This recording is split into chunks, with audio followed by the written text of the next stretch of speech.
Well, SportsLine viewers, I'm so thankful to be behind this desk this week. Since we last parted, we've experienced an earthquake, an eclipse, and the absolute tragic event of me picking up my cap and gown. Let's just say we're lucky I made it through the week. Even if the eclipse was a bit of a letdown, you know what never lets you down? SportsLine. Hello, I'm Meghan. And I'm Charlie Hug. You may have noticed I got a haircut before the show today. This haircut's actually brought to you by the sun. I just walk in and eclipse it. Now, before Meghan kills me for saying that on air, let's get into some earthquaking Explorer sports news. You're watching LaSalle TV's home for Explorer Athletics, SportsLine.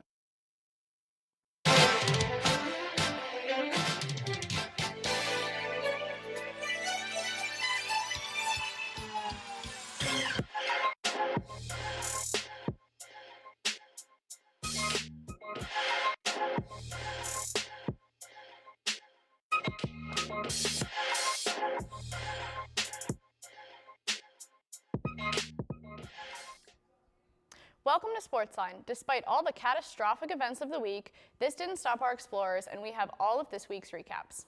And later, SportsLine reporter Riley Kavchuk sat down with members of the men's golf team. You won't want to miss it. But first, let's take a look at our SportsLine top 3.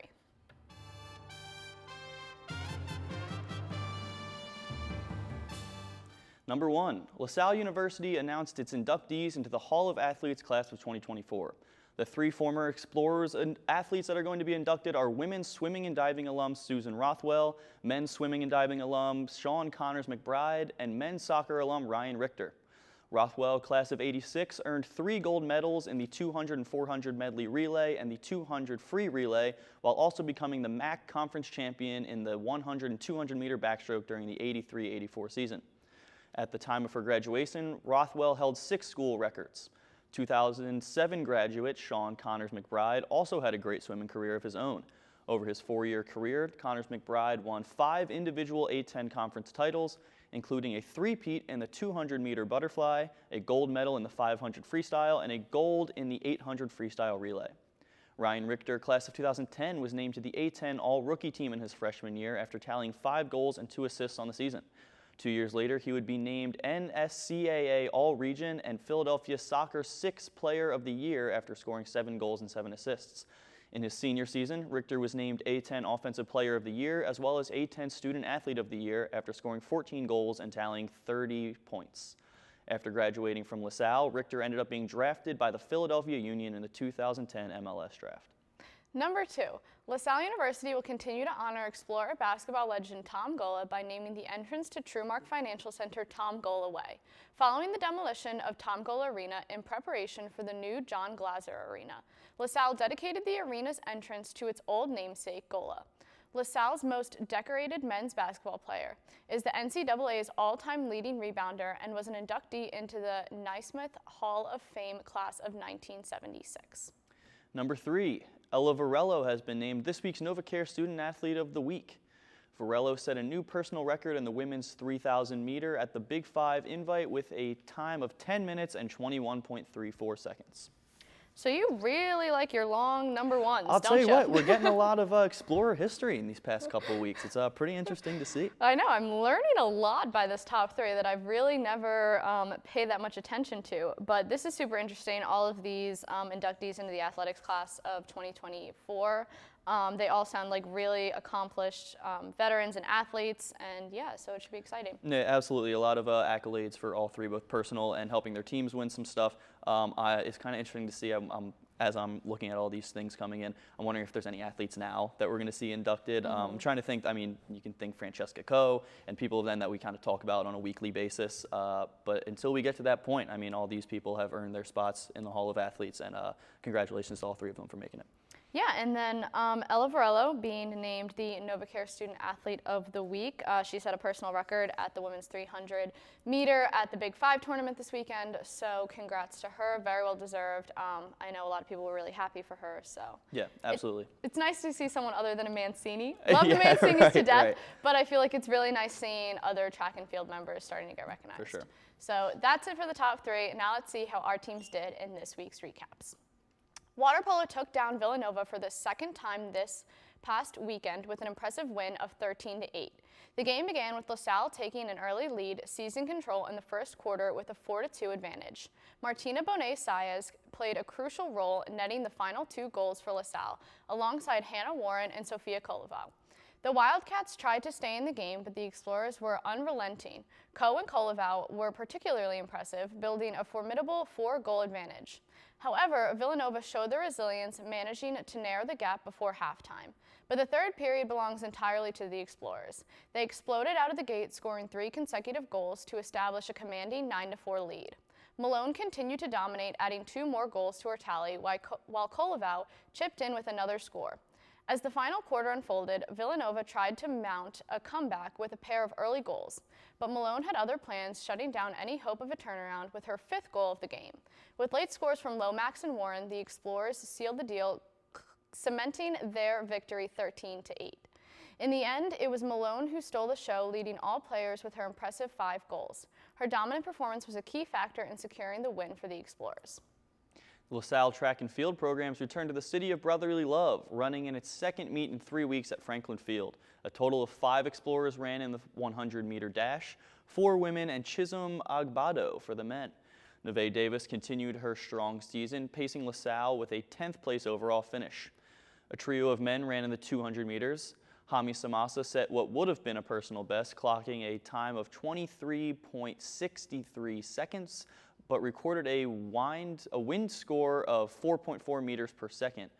Maya Primus ran strong for the second straight week in the 400 meters, recording a time of 58.54 seconds, good for 7th in a field of 21. Freshman Amelia Arts set a collegiate best in the 1,500-meter run, and sophomore Ella Varello clocked a new personal record in the 3,000 meters. On Saturday, women's lacrosse fought hard against Richmond at home. The Explorers started the game off strong with senior Claudia Steinmetz scoring after an early foul on the Spiders. This was her 11th goal of the season, giving LaSalle a 1-0 lead. Richmond then responded with 2 goals of their own, making it a 2-1 game. Katie Johnson took advantage of the free position with another goal for the Explorers. The rest of the first resulted in strong defense from both teams. In the last 49 seconds, the Spiders scored, ending the quarter with a 3-2 lead. Steinmetz then scored another free position to tie the game. Richmond then racked up 3 goals in 5-minute span. Mackenzie Click responded with a goal, cutting the lead by 2. The Spiders added on 3 more goals before the end of the half, leading 9-4. The Explorers faced a tough third quarter, being shut out by Richmond. The Spiders scored 6 points in the third, bringing their lead to 11. In the fourth quarter, Johnson broke the scoreless streak with another free position conversion. This unfortunately would be the last goal for the Explorers, while Richmond racked up 2 more. The final score was an unfortunate 17-5 loss for LaSalle. Men's rowing traveled to the West Coast this past weekend to take on some major competitors in the Pac-12 Invitational. On Friday, the Explorers cleaned up against number 20 ranked Oregon State in both their Varsity 8 and second Varsity 8 races. Both groups started off a bit slow, but eventually picked up speed and ended up beating Oregon State by 3 to 4 seconds in both races.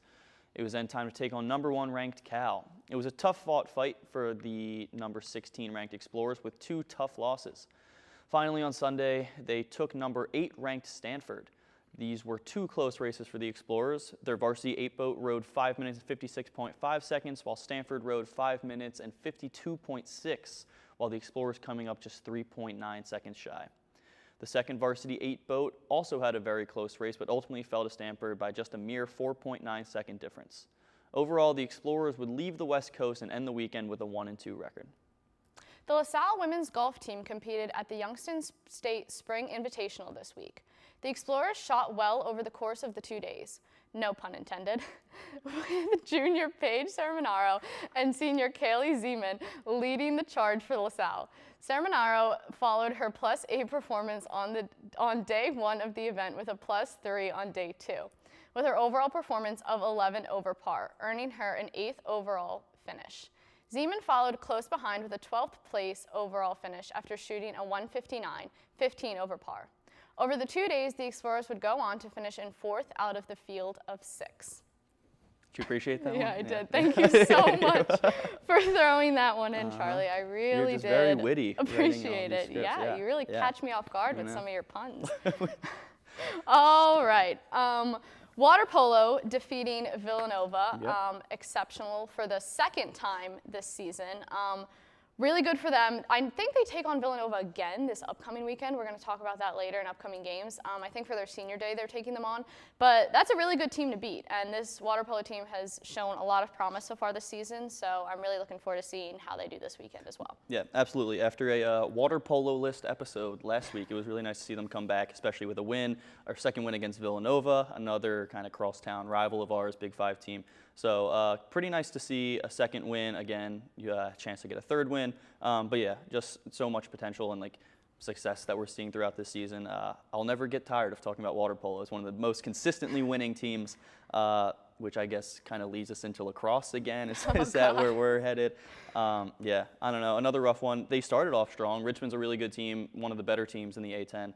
A solid first quarter. I mean, I'm sure they were all very happy with that performance and were kind of happy moving forward. And then it's a game of runs, and they seem to give up too many and too often. And yeah, they were just, it becomes a point where it's just too much to come back from. And it's kind of, unfortunately, the game's a little over before it is. So yeah, it's tough when you have an entire third quarter shutout for them. Yeah. I feel like that's really where you lose your balance and your momentum, when you could possibly maybe come back from being behind and, like you said, losing a couple runs in the second and going into the half. But when you have a complete shutout in the third, that really is kind of what seals it for them. Yeah. Men's rowing doing good, though, on the West Coast, beating Oregon State and coming really close to Cal and Stanford. These are top 10 nationally ranked teams. So I know that there were losses, but I know that the guys were still really impressed with their performance, and they should be for what they did. No, nothing to be upset about. And men's golf also participated, which we'll get into soon. So. Yeah, but we're going to take a quick break, but when we come back, SportsLine reporter Riley Kapchuk sat down with some prominent members of the men's golf team. Stay tuned.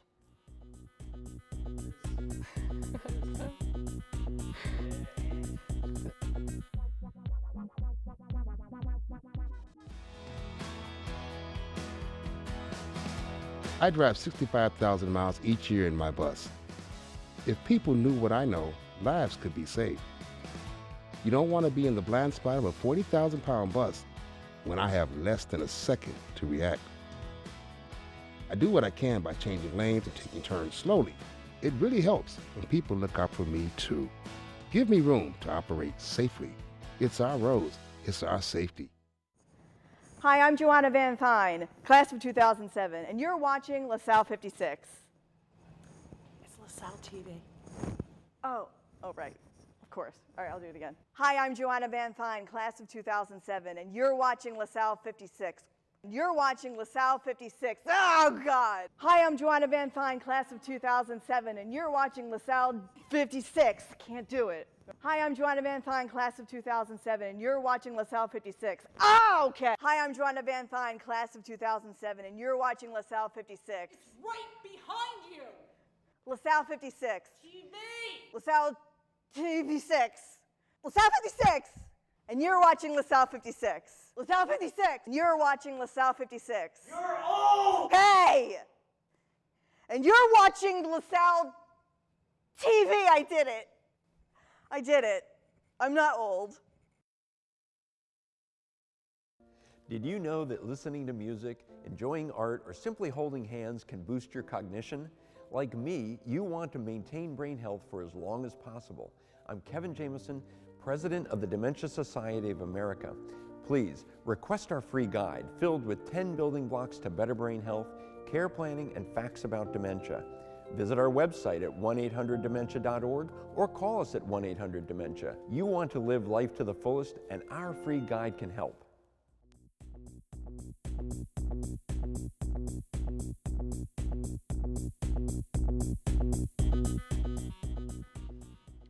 Welcome back. Riley sat down with members of the men's golf team, including standout player Battye. Take a look. Welcome back to On the Sideline. I'm Riley Kapchuk, and joining me today from our men's golf team is Battye and Kevin Lydon. How are you guys today? Good. That's good. Okay, so I'm going to get right to the point. Ben, you were recently just named the A10 Men's Golfer of the Week, so congrats to that. Thank you. And I'm following off of one of your recent matches at the Battle of Rum Point, where you finished first place. Could you just describe your feelings going into this first day? The first day was tough. Wind was really a big challenge for a lot of the players in the field, and I kind of just went in there, just like, let's just put a number on the board, try and see where us as a team can finish, and we're just making a lot of putts. I didn't have a lot of putts from outside 25 feet, pretty much. It was just staying on my pace, pretty much. And then once I finished with a 69 and came into the clubhouse and was told I'm up by 2, I was quite surprised. I knew the conditions were hard, but I didn't think that a 69 would be leading the event. So it was kind of cool, but yeah. But I guess it was engaging or fun. Right, okay. Now going to day 2, was there any specific detail or something you did the day before that kept you motivated? Like something you saw you did and then you kept doing it day 2? Day two, the wind was a lot calmer, so I was able to just kind of play my game a little bit more, and just a little, instead of playing the wind as much as I would have liked, I got to really enjoy the course and kind of play the shots I wanted to play. So that was definitely engaging. But a lot of putts just fell. I shot a 31 500 on the front, so I think I had an 8-shot lead going into the back 9. So at that point, my coach went up to me, he's like, just go out and enjoy it. Just go out and enjoy the course. Just go out like you're having fun. I'm like, all right. And I think I made 1 bogey coming down the stretch after that, so I was able to enjoy it and to play against the field I had, the tee time I had with the last guys was actually pretty fun, which is pretty rare. Seeing how the final group of the last day, we were all kind of able to chat and get along, and I got to make some cool friends along the way with it, so it was fun. Yeah, and I feel like that's like a good feeling, like knowing you're playing more for fun than like competition. Oh yeah, 100%. It definitely releases a lot of stress that you might have. Like one errant shot won't kill your day. You have an 8-shot lead, they got to do a lot more to catch up to you than you just putting it somewhere you can be. So. Right. And then Kevin, you also had a strong performance in the second day as well. So kind of like a personal reflection, besides this being one of your best games, is there something you feel like you need to work on and do in another upcoming match? Yeah, so upcoming matches are a Villanova event this Monday, and I think with the spring conditions, it's always tough. It's windy, and on the golf course, you need a tough mindset. You have to be focused every shot, and if you let your thoughts linger, you're going to lose shots, and I think that's what set us apart at Run Point and help us win, and that's what we're going to continue to do for the rest of the season. And then you guys just recently played at a Drexel match. Did you want to touch on that a little bit? Yeah, we played Drexel. Really nice golf course, great competition. It was set up really tough for us. We finished 4th out of 7 teams, I believe. I think it was an 8 or 9, yeah. 8, yeah. We definitely didn't do our best, but we did good. We held our own ground. And then match play, we had to play Drexel. And we had a freshman who won his match against Drexel. He's the only one who won. Yeah. Who was the other schools that was there? Drexel was hosting it. We had St. Bonaventure and Rhode Island who made it into the match play championship with us. There was Robert Morris, and then there was Lafayette, and I believe, what was the last team? Was Long Island there? LIU. LIU was, I guess it was Long Island then. So pretty decent field. Right. You know, Drexel's ranked pretty high, and then Rhode Island and Bonnie are playing really well, so it was cool to see them there. Coming into this specific match, was there like a specific school that you guys were a little like nervous to go against, or were you pretty like in that mindset that like you basically had it? It was Drexel. It's their home course. They play there religiously, and it's their match play event. So we knew going in the match play portion, playing Drexel, who was the first seed, it was going to be an uphill battle. But again, none of us played particularly great in the stroke play event prior to that. So we thought they might underestimate us. We might kind of come in and get some wins. Gavin came in there and won on the 18th hole for us, which was huge. But a lot of our guys, including myself, fell off pretty early. So by the time Gavin won his match, we already lost the match play to Drexel, unfortunately. But I think Kevin had a great outing as well. I know he didn't win his match, but he definitely fought to the end as compared to the rest of the team. So, but all in all, I think we had a good showing there, stroke play wise. We just needed to just get on a better footing for the 36 holes. I feel like so. And I feel like knowing that now is like better than knowing it later on in the season. So that's good. And speaking of the season, before the season started, what's something as a team you guys did to kind of prepare yourself for this upcoming season? So again, even though in the cold PA weather, we all get together and practice, and it's not the best weather outside. It's not fun. It's 35 degrees, it's freezing, but we all get together, we practice to make sure we're ready for the season. Yeah. Basically. Yeah, and it's freezing cold outside, but I guess practicing with our teammates and kind of getting along with each other kind of makes the cold a little bit more bearable. Right. Especially for me, I'm from Los Angeles, I'm not used to this weather, but like having these people out here and being able to play good golf with good people and not so great weather, you kind of avoid the weather at that point. Yeah. So it's fun. Okay, so now even though golf is more of a personal sport, do you believe that there needs to be some sort of group connection or like support in order to perform good? Yes, I agree. You definitely need a good team bonding together because in a team sport you have to trust each other and trust that everyone's going to go out and play their best, because if one person is lacking off, it's going to affect the rest of the team, so everyone needs trust in each other.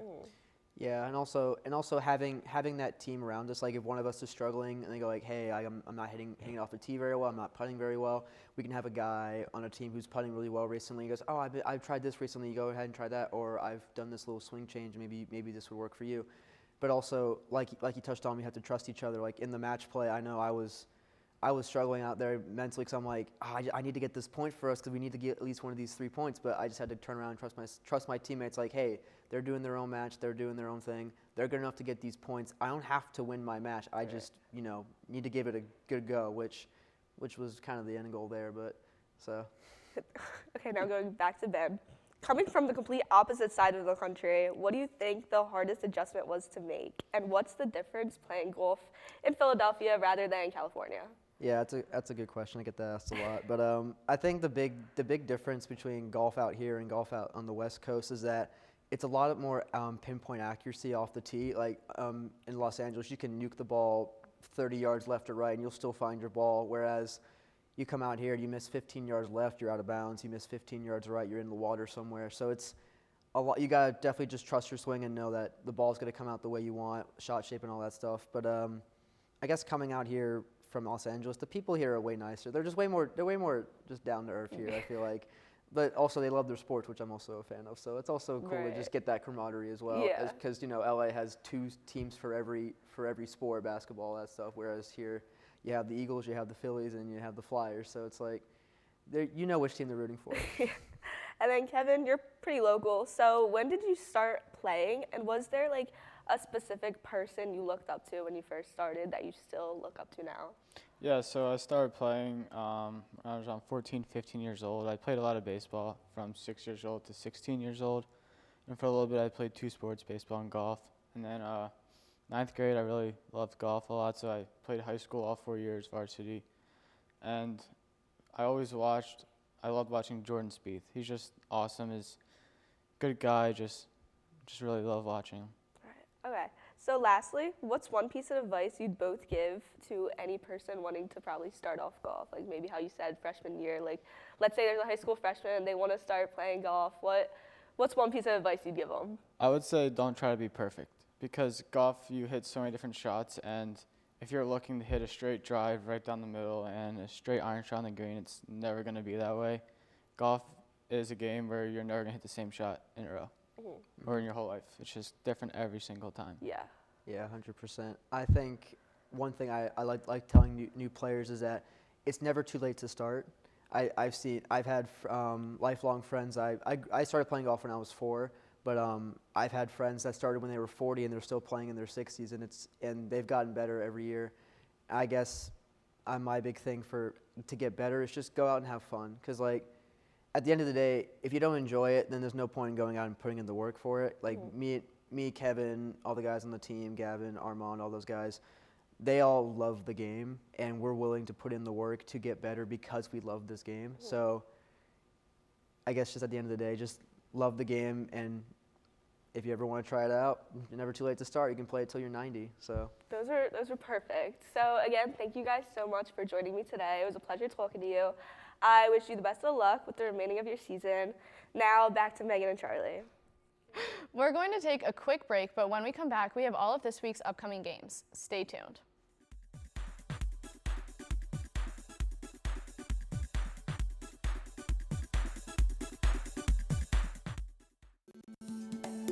As birthplace to the first volunteer fire companies, Philadelphia is home to one of the nation's premier fire museums. Fireman's Hall Museum displays the city's fire history in addition to promoting fire safety. You can visit Fireman's Hall Museum in Old City at 147 North 2nd Street. Visit firemanshallmuseum.org to learn more, or watch the museum's show, Curator's Corner, on LaSalle TV.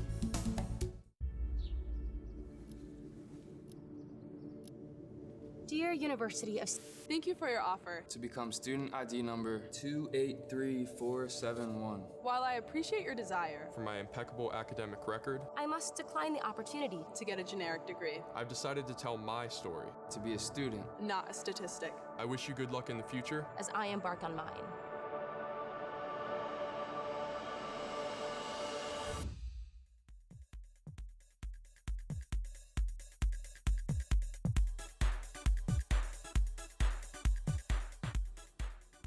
Welcome back. We have a busy week of Explorer sports, so here's what you have to look forward to. Track and field will travel to Princeton, New Jersey Friday and Saturday to participate in the Larry Ellis Invitational. Both men's and women's rowing will travel to Camden, New Jersey to participate in the Net Cup over the weekend. And finally, lacrosse will travel to Pittsburgh on Saturday to take on Duquesne. Water polo has a busy weekend at home where they are set to take on VMI and LIU on Saturday and then Wagner and Villanova on Sunday for their senior day. Women's golf will take on Navy in Annapolis, Maryland at the Navy Golf Club on Saturday and Sunday. Finally, men's golf will take on Villanova next Monday and Tuesday at Lulu Country Club. All right, busy weekend. Busy Water weekend, polo's yeah. got a huge weekend coming up. I know it's their senior day. They have a doubleheader both Saturday and Sunday, and they play Villanova again. So good luck to them. At their home pool, I'm excited. I think I'm going to stop by and check it out. That's like one of the only teams I haven't seen play at home. So that'll be interesting. I'm excited to see that. They're our best team in the spring so They far. absolutely Not that I are. want to say that, but and then yeah, a lot of traveling, so it should be fun to see what everyone does. Absolutely. And that just about wraps it up for this week. If you can't make it out to see the Explorers play, be sure to tune in next week for our coverage. Keep up with this weekend's other sporting events by visiting goexplorers.com. Also, check us out on Facebook at facebook.com/LaSalleTV and on Instagram at SportsLineLTV. We welcome you to send us your thoughts and suggestions there. From our entire SportsLine team, I'm Meghan Cooney. And I'm Charlie Hugg. Thanks for tuning in, and we'll see you at the game.